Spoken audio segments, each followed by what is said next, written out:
কয়দিন আগে তুফান গেল, চিত্রাং নামের তুফান। ওই আল্লাহর বান্দা টাকার পাহাড় নিয়ে আইসা বাড়িতে বিল্ডিং করলো, বিল্ডিং এ ঢুকবে মাত্র 2 দিন পর। কত দিলেন আশা, জীবনভর বিদেশ বইয়া টাকা কামাই করছি, এখন বিল্ডিং এ ঢুকবো, মাইয়া ফলা নিয়ে আনন্দে কয়েকদিন কাটাবো। জীবনের সব কামাই বিল্ডিং এর মধ্যে খরচ করলো। রাতের বেলা ঘুমায় গেল, পাশে একটা টিনের ঘরের মধ্যে একটা ছোট খাট। আল্লাহর বান্দা যুবক ঘুমাইল, তার স্ত্রী তার কন্যা সন্তান ঘুমায় গেল। রাতের তুফানে একটা বড় গাছ শিকড় শুদ্ধ উপরাইয়া ঘরের উপরে পড়ল। লোকেরা আইসা দেখে বুকের উপরে পড়ে গেল গাছ, 3 জন জায়গায় নাই। বিল্ডিং দেখে দেখে মানুষ কান্না করে। মালিকের কুদরত, জীবনের সব কামাই ব্যয় করে বিল্ডিং করলো, ঢুকার মতো কোনো কায়দাই হলো না। এই তো জিন্দেগি রে বাবা। যেই নবীর শরীর মোবারকে মশা মাছি পরা হারাম, আম্মা জান আয়েশা বলেন নবীর শরীর মোবারকের ঘাম থেকে মিশকের ঘেরান পাওয়া যায়। যেই নবীর কোনো গুনাহ নাই, ওই নবী আমার হুজরায় বসে বসে কান্না করেন। ও নবী কাঁদেন কেন? বলে আয়েশা, কিয়ামতের ময়দানের ভয়ঙ্কর অবস্থার কথা আমার মনে পড়েছে, এই জন্য কাঁদতেছি। হ্যাঁ যুবক, একটু চিন্তা কর, আমার নবীও কাঁদে কিয়ামতের কারণে। আম্মা জান আয়েশা বলেন কেমন ভয়ঙ্কর হবে নবী, কি ভয়ঙ্কর হলে আপনি কাঁদেন? আল্লাহর নবী বলেন আয়েশা, হাসরের ময়দান হবে, এই জমিনটাই হবে কিয়ামতের মাঠ। সিরিয়ার জমিন হবে আল্লাহর বিচারালয়, আদালত। এত ভয়ঙ্কর অবস্থা হবে, সূর্যের গরম, অপর দিকে জাহান্নামের আগুনের আওয়াজ। জাহান্নাম চিৎকার দিয়ে বলবে, আল্লাহ গুনাহগার গুলো কই? বেনামাজি সুদখোরেরা কই? তাড়াতাড়ি আমার পেটে দাও। আল্লাহ বলবে, বিচারটা শেষ করে নেই, তারপরে ফলাফলটা তোমার পেটে দিতেছি রে জাহান্নাম। নবী বলেন ওদিকে আমার আল্লাহ রাগান্বিত আওয়াজ দিবেন, লিমানিল মুলকুল ইয়াউম লিল্লাহিল ওয়াহিদিল কাহ্হার। এমন ভয়ঙ্কর অবস্থা, যে সমস্ত নবীদের কোনো গুনাহ নাই, কোনো গুনাহ নাই, সমস্ত নবীরা নিষ্পাপ। সেই নবীরা পর্যন্ত উম্মতের কথা ভুলিয়া নিজেরা শুধু নাফসি নাফসি বলে কান্না করবেন। আদম নাফসি নাফসি বলে কাঁদবেন, এই রকম নূহ নবী কাঁদবেন, ইব্রাহিম নবী নাফসি নাফসি বলে কান্না করবেন, দাউদ নবী আয়ুব নবী নাফসি নাফসি বলে কাঁদবেন, ঈসা নবী নাফসি নাফসি নাফসি বলে কান্না করবেন। আম্মা জান আয়েশা ডাক দিয়ে কয়, নবী তখন আপনি কি করবেন? মায়ার নবী কান্না করে বলে, আয়েশা, আমি মুহাম্মদ, আমি আল্লাহর সামনে মাকামে মাহমুদে সিজদায় পড়ে যাব, আমি নাফসি নাফসি বলে কাঁদবো না। আমি আল্লাহকে বলবো, আমার উম্মতেরে বাঁচাও, উম্মতেরে বাঁচাও, উম্মতেরে বাঁচাও। আমার একটা উম্মত যেন জাহান্নামে না যায় রে আল্লাহ। আমার আল্লাহ বলবে, ওলা সাউফা ইউতিকা রাব্বুকা ফাতারদা। ও নবী, আপনাকে আমি খুশি করব, আপনি কাঁদবেন না, মাথা উঁচু করেন। ও আল্লাহর বান্দারা, আমার আল্লাহও চায় একটা মানুষও যেন জাহান্নামে না যায়। এই জন্য মুমিনেরে বলছেন, মুমিন মুসলমান হইয়া কবরে আসবি, কারণ আমি আল্লাহ শুধু জান্নাত দিতে চাই না, আমি আল্লাহ চাই বিনা হিসাবে জান্নাতে যাবি। বিনা হিসাবে জান্নাতে যেতে হলে মুসলমান হইয়া মরতে হবে। আর মুসলমান হওয়ার জন্য লাগবে গুনাহমুক্ত অন্তর। অন্তরকে গুনাহ থেকে পবিত্র বানানো লাগবে। আর অন্তরকে গুনাহ থেকে পবিত্র বানানোর সিস্টেম 2টা। এক হলো পিছনে যত গুনাহ করছি এর থেকে আমার পবিত্র হওয়ার জন্য মেডিসিন লাগবে, তার নাম কান্না ওয়ালা তওবা। সামনে যতদিন বাঁচবো গুনাহ করব না, সেই ক্ষেত্রে একটা মেডিসিন লাগবে, ওই মেডিসিনের নাম তাকওয়া। আর ওই তাকওয়া অর্জনের মতো ব্যবস্থাই হলো আল্লাহর খাস বান্দা উলামায়ে কেরাম আহলুল্লাহ, এদের সোহবতে গিয়ে অন্তর সোজা করা লাগবে। আল্লাহওয়ালার নেক নজরে অন্তর সোজা হয়ে যাবে। ও আল্লাহর বান্দারা, ও যুবক ভাইরা, ও পর্দার আড়ালের মা বোনেরা, ও বৃদ্ধ বাবাজিরা, একটা সন্তানকে আলেম বানায় যান, হাফেজ বানায় যান, অন্তত ডাক্তার বানাবেন, ইঞ্জিনিয়ার বানাবেন, কোনো দুঃখ নাই। অন্তর দিয়া দোয়া করি, যুবক স্কুলে পড়ো, কলেজে পড়ো, ডাক্তারি পড়ো, ইঞ্জিনিয়ারিং পড়ো, আলহামদুলিল্লাহ তুমি ডাক্তার হও। আব্বা জানেরা সন্তানটারে ডাক্তার বানাবেন, ইঞ্জিনিয়ার বানাবেন, প্রফেসর বানাবেন, উকিল বানাবেন, ব্যারিস্টার বানাবেন, একজন সাংবাদিক বানাবেন। অন্তর দিয়া দোয়া করি বানান, বানান, ফিরবেন না। ওই কেউ বুঝাইল এই রাস্তাটা ছাড়বেন না। তবে অনুরোধ আমার একটা, বেয়াদব যেন হইয়া না যায়। আপনার সন্তান যেন আদর্শওয়ালা ডাক্তার হয়, আদর্শওয়ালা ইঞ্জিনিয়ার হয়, আদর্শওয়ালা প্রফেসর হয়। ওর ব্যবহারে যেন সবাই দোয়া করে, ওর ব্যবহারে যেন কেউ কষ্ট না পায়। এমন আদর্শ যদি বানাইতে চাও, মাকে আগে আদর্শওয়ালা হতে হবে, বাবাকে সৎ আদর্শওয়ালা হতে হবে। এই জন্য যে আব্বা জানেরা হারাম টাকা খাইয়া ঘরের মধ্যে যান, এই টাকায় সন্তান খাওয়াইতেছে, ওই সন্তান আপনার কোনোদিন বাধ্য হবে না। হারাম খাওয়ার কারণে সন্তান মা বাবার উল্টো পথে চলবে, ওই সন্তানের দ্বারা মা বাবার কল্যাণ হবে না। একজন মা যদি স্বামীরে জিগায় বেতন কত তোমার, কয় আমার বেতন 20,000। ঠিক আছে, বেতন 20,000। এক মাস পরে দেখা গেল 22,000 টাকা নিয়ে আসছে। স্ত্রী যদি ধৈরেই বসে, স্বামী তোমার বেতন না 20,000, 2,000 বাড়তি কেন? স্ত্রীকে স্বামী জবাব দিতে বাধ্য, এই 2,000 টাকা একজনে দান করছে, আলহামদুলিল্লাহ। পরের মাসে যদি দেখে 5,000 বেশি, ও স্বামী তোমার বেতন 20,000, 5,000 টাকা আলাদা পাইলা কেমনে? এইভাবে যদি ধরে, হঠাৎ করে যদি স্বামীর থেকে টের পায় আমার স্বামী হারাম টাকা আনতেছে, একদিন যদি স্ত্রী মোহাব্বতের আওয়াজে স্বামীর পা জড়াইয়া ডাক দিয়ে কয়, স্বামী তুমি হারাম টাকা তুমি খাইয়া মরো, দুঃখ নাই, কিন্তু তোমার সন্তানের হারাম টাকা খাওয়াইও না, তুমি তাদের রক্তটারে হারাম টাকা দিয়া নাপাক করিও না। কারণ হারাম টাকা দিয়া সন্তানের যদি খানা দাও, ওই সন্তান বেয়াদব হবে, তোমার খেদমত করবে না, তোমার বদনাম করবে, আমার বদনাম করবে না। হালাল খাওয়াও, সন্তানটারে ডাক্তার বানাও, ইঞ্জিনিয়ার বানাও, তবে হারাম খাওয়াইও না। মরিয়া গেলে সন্তান কবরের কিনারায় গিয়া দোয়া করবে আমাদের জন্য। ও আল্লাহর বান্দারা, ওই কি দুনিয়ার জন্য পাগলামিতে পড়ছো? ও পর্দার আড়ালের আম্মা জান, আল্লাহর মোহাব্বত নিয়ে তওবা করেন, চোখের পানি ছেড়ে সন্তানের জন্য কাঁদেন, আর দোয়া করেন, আল্লাহ নেককার সন্তানের মা বাবা বানায় দাও, বদকার সন্তানের যেন মা বাবা হয়ে না যাই।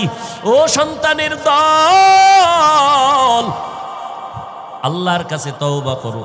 পিছনে যত গুনাই করছো, তওবার দরজা খোলা। আল্লাহ বলে তওবা কর, আমি তোর জীবনের গুনাহগুলো মাফ করে দিব। ওই গুনাহগারের গুনার কথা স্মরণ করিয়া কান্না করো। আল্লাহকে মনে মনে বলো, আল্লাহ এই ময়দানে আমার মতো গুনাহগার কেউ নাই, গুনার কারণে আমার হাত না পাক, চোখ না পাক, জিহ্বা না পাক, অন্তর না পাক। আয় আল্লাহ, আমার মতো যুবক স্কুল কলেজে পড়ে নামাজ ছাড়ে না, আমি কেন পারবো না? আমার মতো যুবক র্যাব, আর্মি, পুলিশ, বিডিআরের চাকরি করে, নামাজ ছাড়ে না, আমি কেন পারবো না? আজকে থেকেই তওবা করে নিব। আজ একক তো নামাজ ছাড়বো না, বেপরদায় চলবো না, দাড়ি কাটবো না, মা বাবার সাথে বেয়াদবি করবো না, ওলামায়ে কেরামের বিরোধিতা করবো না, ওলামায়ে কেরামের পরামর্শ নিয়ে নেক আমল করবো, ওলামায়ে কেরামের দোয়া নিয়ে চলবো, মা বাবার দোয়া নিয়ে আমল করবো। বাতিল সে দবনে ওয়ালে আয়ে আসমান হি হাম,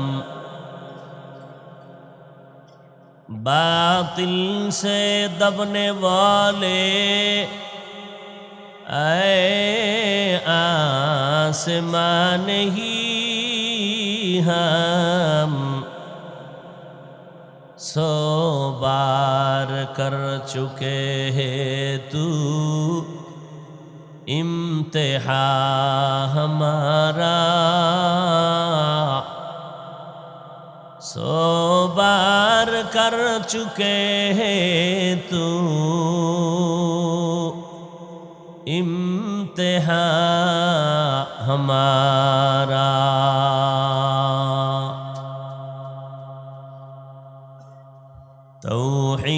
तौहीद के अमानत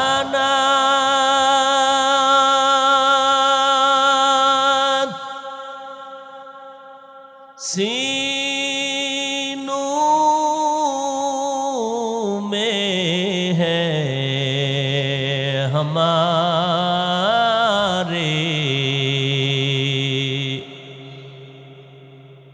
आशा नहीं मिटाना,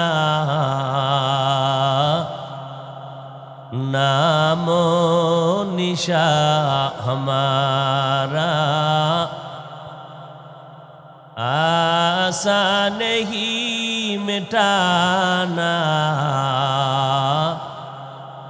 नामो निशा हमारा। मुहम्मद ने आकर कुफ्र को मिटाया,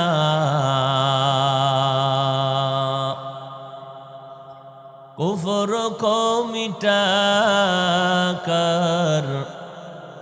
सदाकत बताया, कुफ्र को मिटाकर सदाकत बताया। অন্যের দিকে আঙ্গুলটা দেওয়ার আগে নিজের দিকে দাও। আজকে বয়ান শুনতেছি আমরা সবাই, কালকে এই টাইমে হতে পারে কেউ হসপিটালের রোগী। কিসের বাহাদুরি করো রে বাবা?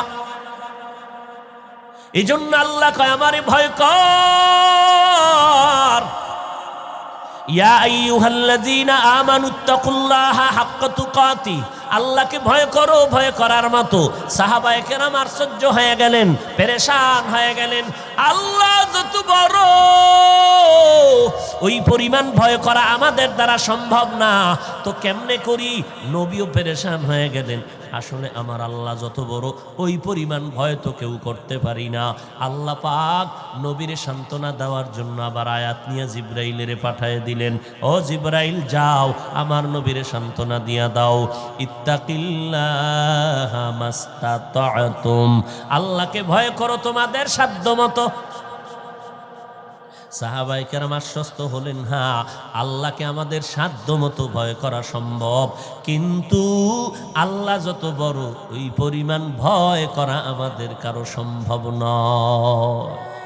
हर के दारत खौफे हक दर दिल मदहम जन्नतुल मअवा देहद उरा मकाम। আল্লাহর ভয় অন্তরে ঢুকাও, সাধ্যমতো আল্লাহকে ভয় করো। দ্বিতীয় হুকুম করলেন মুমিনেরা, ওয়ালা তামুতুন্না ইল্লা ওয়া আনতুম মুসলিমুন।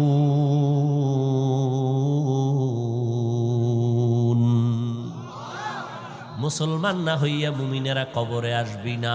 তার মানে আমার হাতে অনেক সময় বাকি আছে, আস্তে আস্তে মুসলমান হব, তারপরে মরব।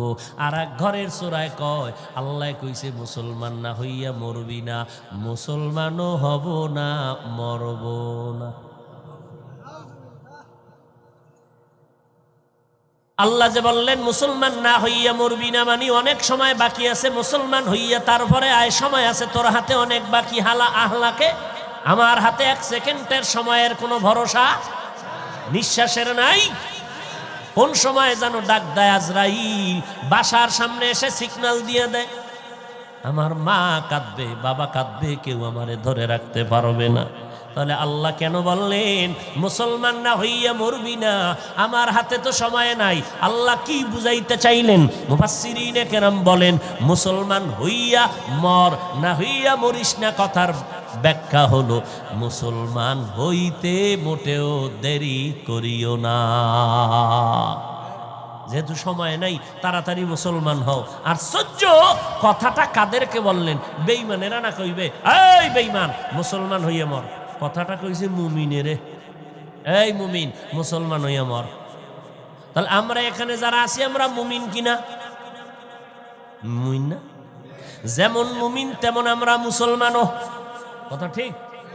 কিন্তু আল্লাহ কেন বললেন এই মুমিন মুসলমান হইয়া কবরে আসবি, মুসলমান না হইয়া আসবি না? তার মানে আমরা মুমিন হইছি, মুসলমান বুঝি এখনো হইতে পারি নাই। কি কইলেন আমার আল্লাহ?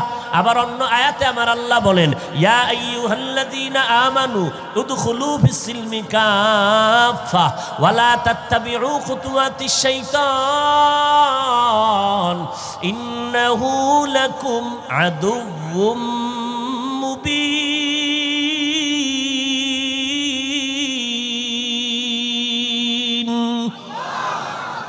ইসলামের মধ্যে ঢোক, ওই জায়গায় কইছে মুমিন মুসলমান হইয়া মরিস, এখানে কয় এই মুমিন ইসলামের ঘরে ঢোক। তার মানে ইসলামের ঘরেই ঢুকতে পারি নাই। আল্লাহ আরো স্পষ্ট করে আর এক জায়গায় বলে, কষ্ট হয়। ইয়া আইয়ুহাল্লাযীনা আমানু আমিনু বিল্লাহি ওয়া রাসূলিহি। আরো আশ্চর্য হয়ে গেলাম এখানে। আল্লাহ কয় এই মুমিনেরা আল্লাহর উপরে রসুলের উপরে ঈমান আনো। আরে আল্লাহর উপরে রসুলের উপরে ঈমান আছে বিদায়ী তো আমরা মুমিন। ঘুমাই ঘুমাই কি ঠিক আন্দাজি করেছিল ঠিক। আমরা আল্লাহর উপরে রসুলের উপরে ঈমান আনার কারণেই তো আমরা কি মুমিন। আবার কেন বললেন এই মুমিন আল্লাহর উপরে রসুলের উপরে ঈমান আনো? ডাবল কেন বললেন? ডাবল বলছেন না? হ্যাঁ, বুঝতে বড় কঠিন বিষয়। কারণ মেমোরির সাইজ 1 জিবি কম বেশি। মেমোরির সাইজ সব ডিজাইনও ভিতরের কারবার এক নি। মেমোরির সাইজ সব এক, কোন মেমোরির জিবি 1, কোনটা 4, কোনটা 8। এখানে সব মাথার সাইজগুলো এক, ভেতরের জিবির কারবার অনেক ব্যবধান। কারো জিবি 1 জিবি, কারো 4 জিবি, কারো 2 জিবি, কারো জিবি নেই। জিবি যেটির নাই এটি আলেমদের বিরোধিতা করে, এটির জিবি নেই। আবার টাইটেল লাগায় বুদ্ধি জিবি। ও ভাই তোমার জিবির কোয়ালিটি কত? 1 না 4 না 2? তুমি বুদ্ধি জিবি, কত জিবি তোমার বুদ্ধি বলো? আল্লাহর কসম, এই জমিনে যত মেমোরির জিবি আছে, যত হাই কোয়ালিটির জিবি, সব জিবি হলো কোরআনের ভেতরে। আল্লাহর সব থেকে চূড়ান্ত মেমোরির জিবি হলো কোরআন। আর এই কোরআনটা যার সিনার মধ্যে থাকবে সেই হবে শ্রেষ্ঠ বুদ্ধিজীবী। আল্লাহ মুমিনেরে বললেন এই মুমিন আল্লাহর উপরে রসুলের উপরে ঈমান আনো। আল্লাহ ডাবল কেন বললেন? বুঝে আসে না। এইবার আল্লাহ ধরছে আটকাই, এই মুমিন বুঝে আসে না এই জন্য কি মানবি না? যদি কও মানব তাহলে তুমি রিক্সার ড্রাইভার হলেও, আর যদি বলো বুঝে আসে না এজন্য মানি না, তুমি 1000 টাইটেলওয়ালা পাগড়িওয়ালা হলেও তুমি বেঈমান। দেখছেন নি কারবার? যারা কয় কোরআনের অর্থ না জানিয়ে পড়লে লাভ নাই, কোরআনের অর্থ না জেনে পড়লে কোনো লাভ নাই, এই রকম বলনেওয়ালা একদল আমাদের সমাজে আছে। বলে কোরআনের অর্থ যদি না জানো পড়িয়া লাভ নাই। অথচ মদিনার নবী বলেন অন্তর দিয়া যদি মোহাব্বতে জিহ্বা নাড়ায়া বলো আলিফ লাম মিম, আল্লাহর নবী বলেন সাথে সাথে তোমার আমল নামায় 30টা নেক লেখা হয়ে যাবে। কয়টা নেক? 30টা নেক। তোমার অজু থাক আর না থাক, তুমি অর্থ জানো আর না জানো। ওরে আরো মজার কথা, কয় না তুই পরশ নাই, আমি তেলাওয়াত করলাম, আপনারা চুপ করে শুনলেন, আপনি অর্থ জানবেন পরে, আপনি পড়েনি নাই, আমি পড়ছি আপনি শুনছেন। মদিনার নবী বলেন আমি পড়িয়া যেই পরিমাণ সওয়াব পেয়ে গেলাম, আপনারা শোনার কারণেও সেই পরিমাণ সওয়াব পেয়ে গেলেন। কি মজার কথা!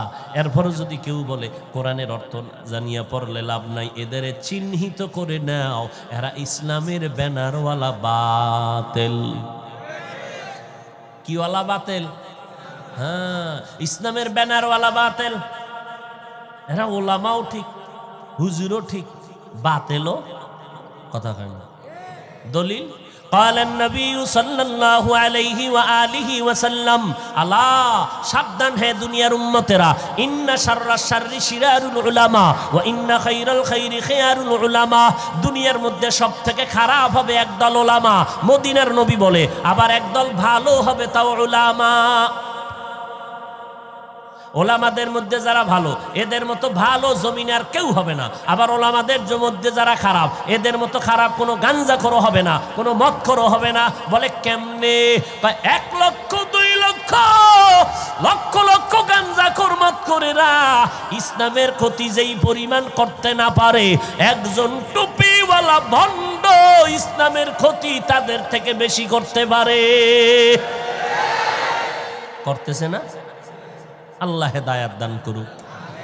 আমাগো হেদায়াত আগে চাই, ওডি হরে আমরা যেন ওদের পাল্লায় পড়ে না যাই।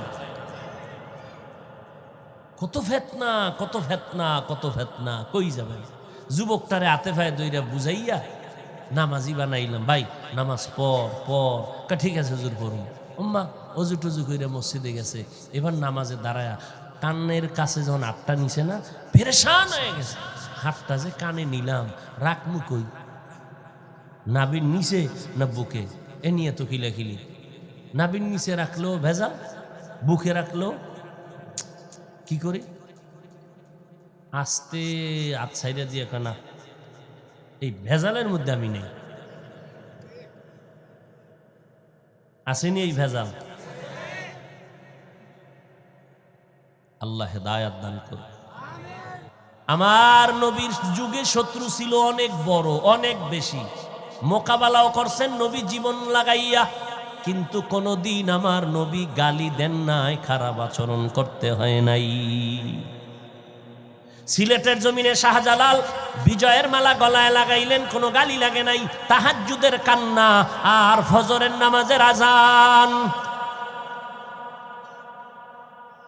আর আমরা ইসলাম কায়েম করে এলাম, নিজের মাথায় ইসলাম নাই, গালে ইসলাম নাই, পোশাকে ইসলাম নাই, কয় রাষ্ট্রে ইসলাম কায়েম করবো। আল্লাহ ঠেকছে তোমারে, তোমার মতো গাঞ্জাখোর দাড়ি কামানেওয়ালা বেনামাজিরে দিবে ইসলামের চাবি, তুমি ইসলাম কায়েম করো। আল্লাহ ঠেকছে না? তোমার কাছে আল্লাহ বুঝি কন্ট্রাক্টারই দিছে ইসলামের। দুনিয়াতে আর মানুষ নাই তোমার মতো বেনামাজিরে আল্লাহ ইসলামের কন্ট্রাক্টর বানাইব? এরকম কিছু মানুষ আছে না? এই মাথায় টুপি নাই কেন? হট করে যাও, টুপির মধ্যেই কি সুন্নাত? এই দাড়ি নেই কেন? দাড়ির মধ্যেই কি সুন্নাত? পোশাকের মধ্যেই কি সুন্নাত? সুন্নাতটা কই? টুপিতে নাই, পোশাকে নাই, মেসোয়াকে নাই, ভাগরি তো কই? সুন্নাত হইল দাড়ি না থাক, টুপি না থাক, নামাজ না থাক, সরকারের গালি দাও, এটা বড় সুন্নাত।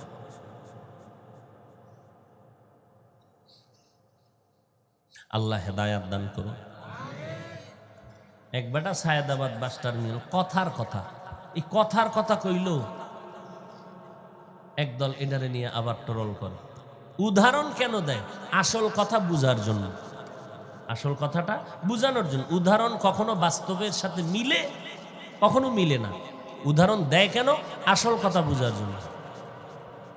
সায়েদাবাদ বাস টার্মিনালে টাকা উঠায়, কি বাসে উঠে উঠে টাকা, এই মসজিদে টাকা দাও, মসজিদে টাকা দাও। ফাঁকে ফাঁকে লোকেরা টাকা দেয়, 5 টাকা 10 টাকা। এই বছর বছর 5-6 বছর উঠাইতেই আছে। বেচারা প্রতিদিন যায় আয় দেয়। একদিন ধরছে, এদিকে তুই যে মসজিদের টাকা উঠাইলি এত বছর, মসজিদ কই? না তো ভাই, আমি মসজিদের জীবনও টাকা চাই না। আরে 5-6 বছর কালেকশন করলি? না, তো আমার এলাকায় এক আব্দুল মজিদ আছে, তো ওর নামে উড়ে আমি খাই। আমি মসজিদের টাকা উড়াই না, আমি আব্দুল মজিদের নামে টাকা উড়াই, যে মসজিদের টাকা দেয়। বুঝেননি? কিছু কিছু বুঝেন? কি বুঝেন? ইসলামের স্লোগান দিচ্ছ, মাথার চুল মদিনার লাইনে নাই কেন? দাড়ি নাই কেন? টুপি নাই কেন? পাগড়ি নাই কেন? সুন্নত নাই কেন? রাষ্ট্রে ইসলাম কায়েম করবি মানি? তা আমরা ইসলাম চাই না, ইসলামের ব্যানার দিয়া ক্ষমতার চেয়ার চাই। বুঝো কিছু? এই জন্য ওদের মাথা গরম দেওবন্দীদেরকে নিয়ে, ওদের মাথা গরম চরমনাই নিয়ে, ওদের মাথা গরম তাবলিগ নিয়ে। কারণ এই আহলে হকদের কারণে এই মুনাফিকের গোষ্ঠী পেটের ধান্দা পূরণ করতে পারে না।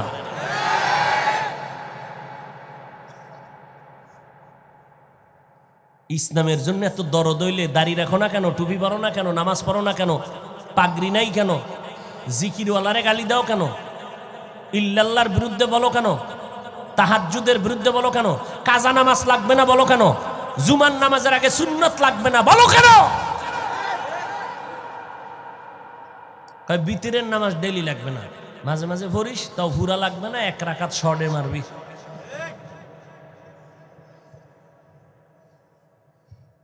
আহা, আর সাহাবায়ে কেরাম সারা রাত নামাজে কাটায় দিছেন, আমার রসুল সারা রাত নামাজে কাটায় দিছেন। এবার বুঝছেননি ইসলাম চায় না মসজিদের চায়?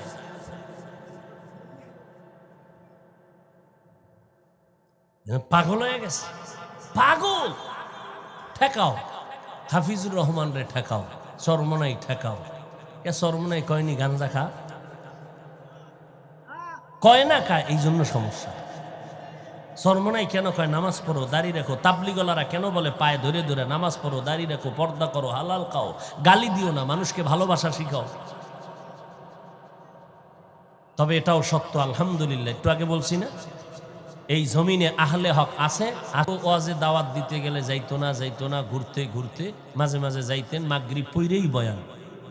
তো এক জায়গায় গেছে, বয়ানে বসে, এর মধ্যে এক বুড়া উঠে আডা দিছে, হুজুর খায় আমিও যাই। একেবারে মাইক মুখ থুইয়া মাদ্রাসার অফিসে যাই বইছে, গাড়ি ঘোড়া জামিগা। কমিটির গেছে মাথা গরম, হুজুরের 3 বছর খুঁজে আনছি, হুজুর চলেন চলেন, কেন এত বুড়ারে আন, তা আমি আমু। এইবার কমিটি গেছে বুড়ারে খোঁজ দেখ, খুঁজে দেখে এক সিফা গল্লিতে বইছে প্রস্রাব করতে, 3-4 জন আলগি দিয়ে ধইরা মাঠে এনে বই রেখেছে। যাইকে হুজুর নিয়ে আইসি, খাইছে বুড়ায়, কহান কত চল।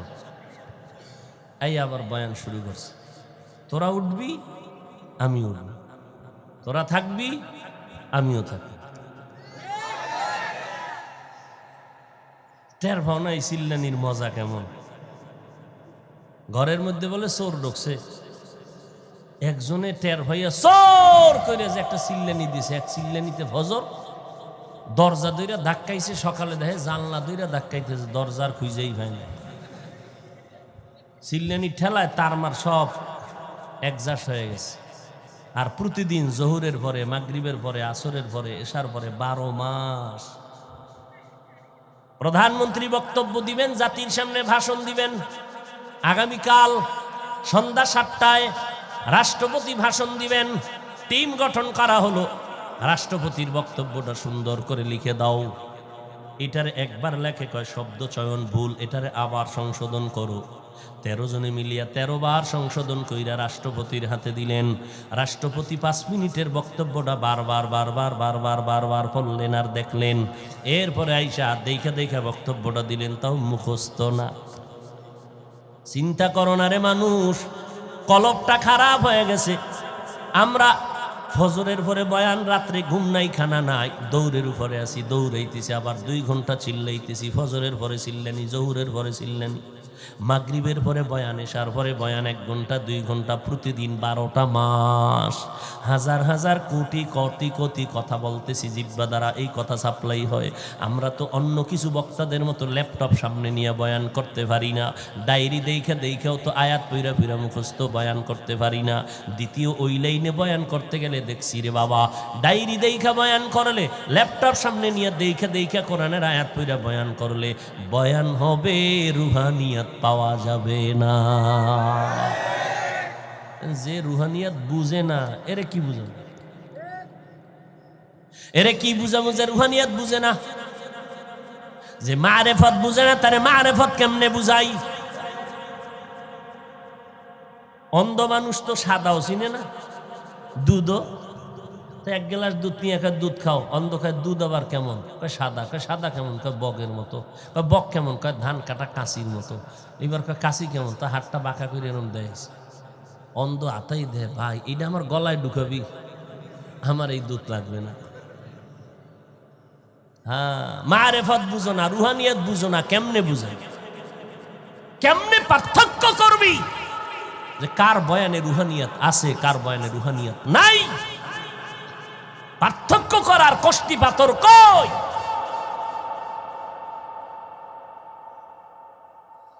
আল্লাহ, ভাইরা আমার,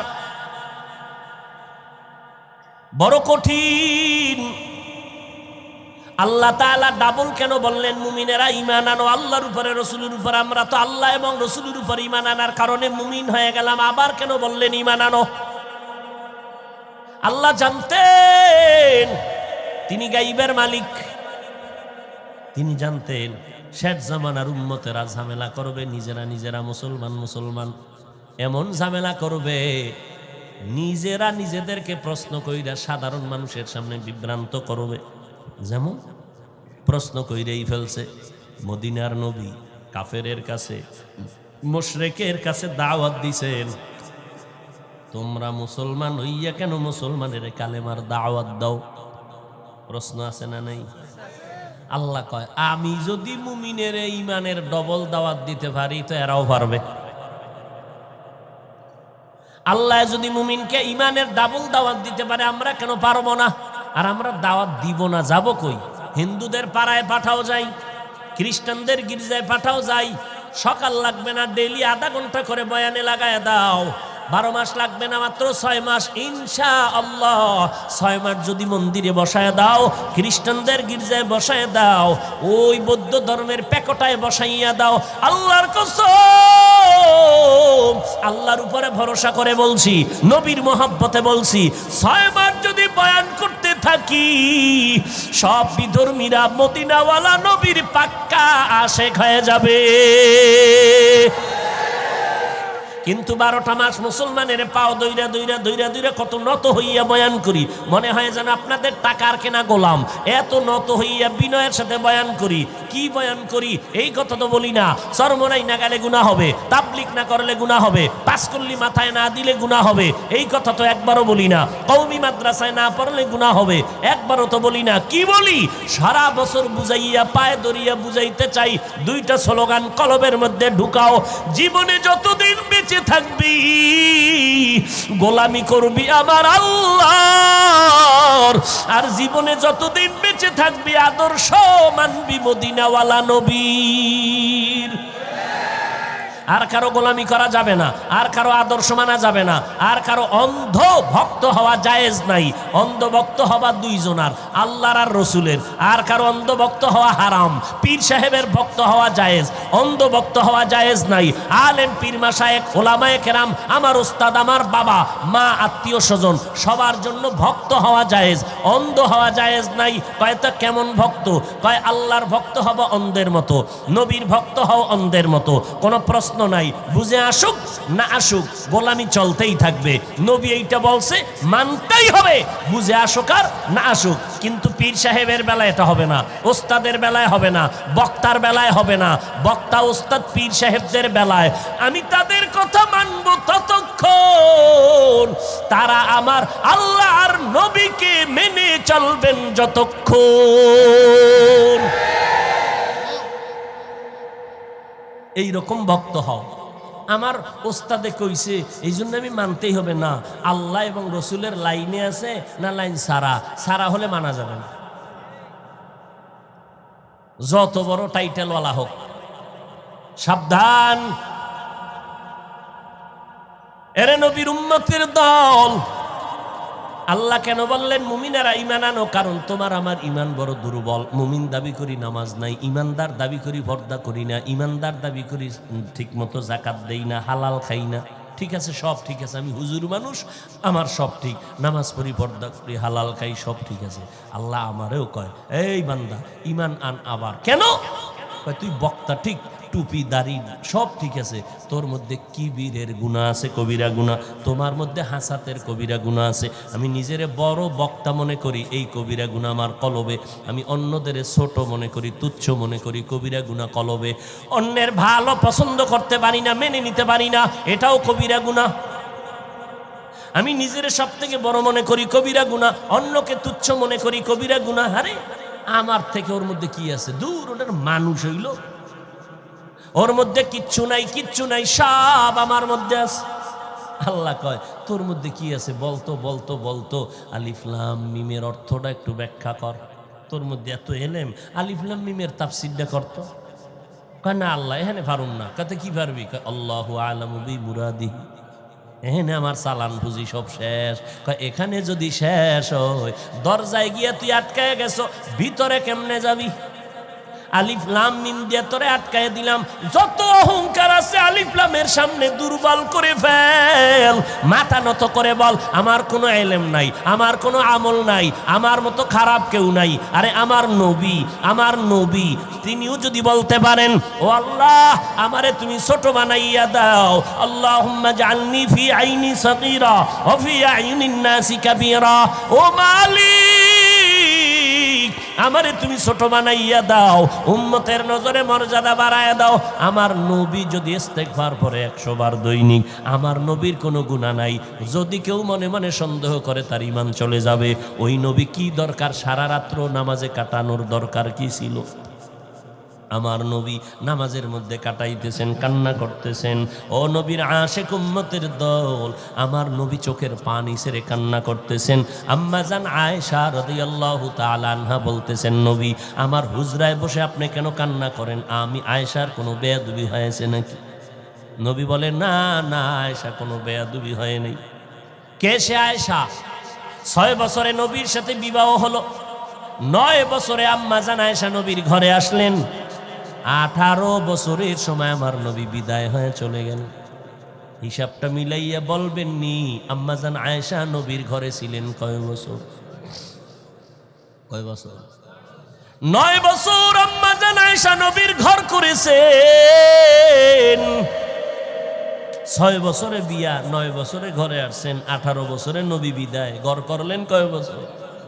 আম্মা জান আয়েশা বলেন এই 9 বছরে আল্লাহর নবীর সোহবতে আল্লাহ এমন নিয়ামত আমারে দান করেছে, আমি আয়েশা 18 বছরের মধ্যে 2000-এর উপরে হাদিসের হাফেজা হয়ে গেছি।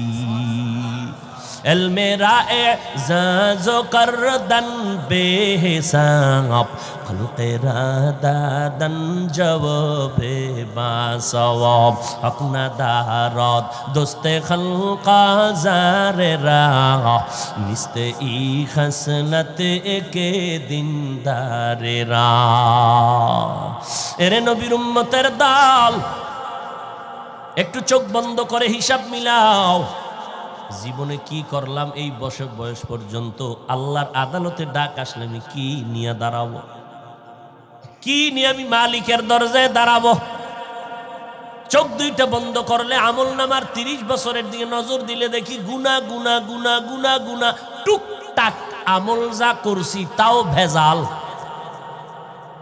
তাও কি ভেজাল? কবুলিয়তের গ্যারান্টি নাই।